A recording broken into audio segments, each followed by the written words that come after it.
नमस्कार। भारत की यूनिवर्सिटीज में ना हाल ही में एक बहुत बड़ा बदलाव आया है। यूनिवर्सिटी ग्रांट्स कमीशन यानी कि यूजीसी ने कुछ नए नियम जारी किए हैं। अब इनका मकसद तो समानता लाना है, लेकिन इन्होंने पूरे देश में एक जबरदस्त बहस छेड़ दी है। तो चलिए जरा गहराई से समझते हैं कि ये नियम आखिर हैं क्या। इनका मेन फोकस है कैंपस में जाति के आधार पर होने वाले भेदभाव को रोकना, जो कि हम सब जानते हैं भारत में एक बहुत ही संवेदनशील और पुराना मुद्दा रहा है। और यहीं पर आकर ना बात अटक जाती है। सवाल ये है कि क्या ये नियम वाकई में भेदभाव की समस्या का समाधान करेंगे, या फिर कहीं ऐसा तो नहीं कि इनसे समाज में कड़वाहट और बढ़ जाएगी। इसी एक सवाल पर पूरा देश बटा हुआ नजर आ रहा है। देखिए, इन नए नियमों को ठीक से समझने के लिए ना हमें पहले उस प्रॉब्लम की जड़ तक जाना होगा जिसे ये हल करने का दावा करते हैं। यूजीसी ने भेदभाव की जो परिभाषा दी है वो काफी ब्रॉड है। इसका मतलब सिर्फ खुल्लम खुल्ला बुरा बर्ताव ही नहीं है, बल्कि इसमें वो छोटे छोटे छिपे हुए भेदभाव भी शामिल हैं जो अक्सर हमारी नजरों से बच जाते हैं। और यहाँ एक बहुत इंटरेस्टिंग बात है, ये नियम सिर्फ स्टूडेंट्स के लिए नहीं है। नहीं, ये टीचर्स, एडमिनिस्ट्रेटिव स्टाफ और नॉन टीचिंग स्टाफ, मतलब यूनिवर्सिटी के पूरे इकोसिस्टम पर लागू होते हैं।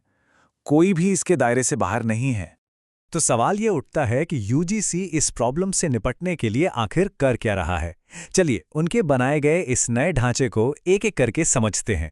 तो इसका पहला पिलर है समान अवसर केंद्र या ईओसी। इसे आप एक तरह का सेफ जोन समझ सकते हैं, जहां वंचित समुदायों के छात्र और कर्मचारी बिना किसी झिझक के मदद मांग सकते हैं और अपनी शिकायतें दर्ज करा सकते हैं। इसके बाद आती है इक्विटी कमेटी, और इसकी सबसे खास बात जानते हैं क्या है? इसका डाइवर्स होना।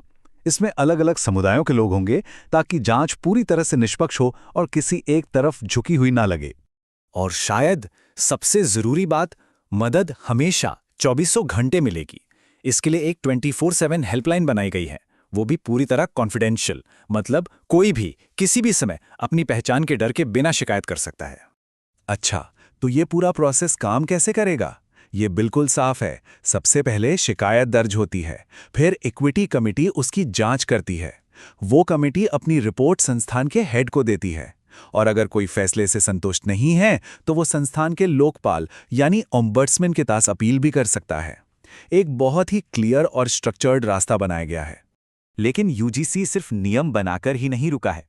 जो संस्थान इन नियमों को फॉलो नहीं करेंगे ना, उनके लिए काफी सीरियस नतीजे भी तय किए गए हैं।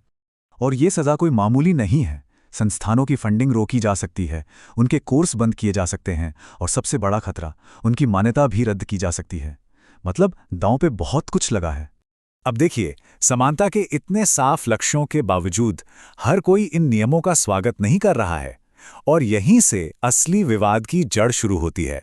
इस बहस के ना दो पहलू हैं। एक तरफ जो लोग इसे सपोर्ट कर रहे हैं, उनका कहना है कि ये नियम कमजोर छात्रों और कर्मचारियों को भेदभाव से बचाने के लिए बहुत जरूरी हैं।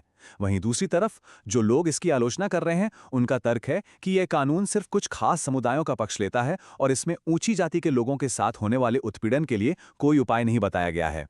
तो जो लोग इसका विरोध कर रहे हैं, उनकी सबसे बड़ी मांग यही है कि इस कानून को बदला जाए। उनका कहना है कि भेदभाव से सुरक्षा का अधिकार सभी समुदायों को मिलना चाहिए, ये सिर्फ कुछ चुनिंदा समुदायों तक ही सीमित नहीं रहना चाहिए। तो अब हम सब कहां खड़े हैं? ये पूरा मामला हमें इंडियन हायर एजुकेशन के एक बहुत बड़े और, सच कहूं तो, एक अनसुलझे सवाल पर लाकर छोड़ देता है। तो अंत में समझने वाली बात यह है कि यह सिर्फ एक नया नियम नहीं है। नहीं, ये असल में हमारे समाज में चल रही एक बहुत बड़ी बहस का ही एक हिस्सा है, जो हमारे समाज के गहरे विभाजनों को बिल्कुल सामने लाकर रख देता है। और ये हमें वापस उसी सेंट्रल सवाल पर ले आता है, लेकिन अब हम इसके हर पहलू को ज्यादा बेहतर तरीके से समझ रहे हैं।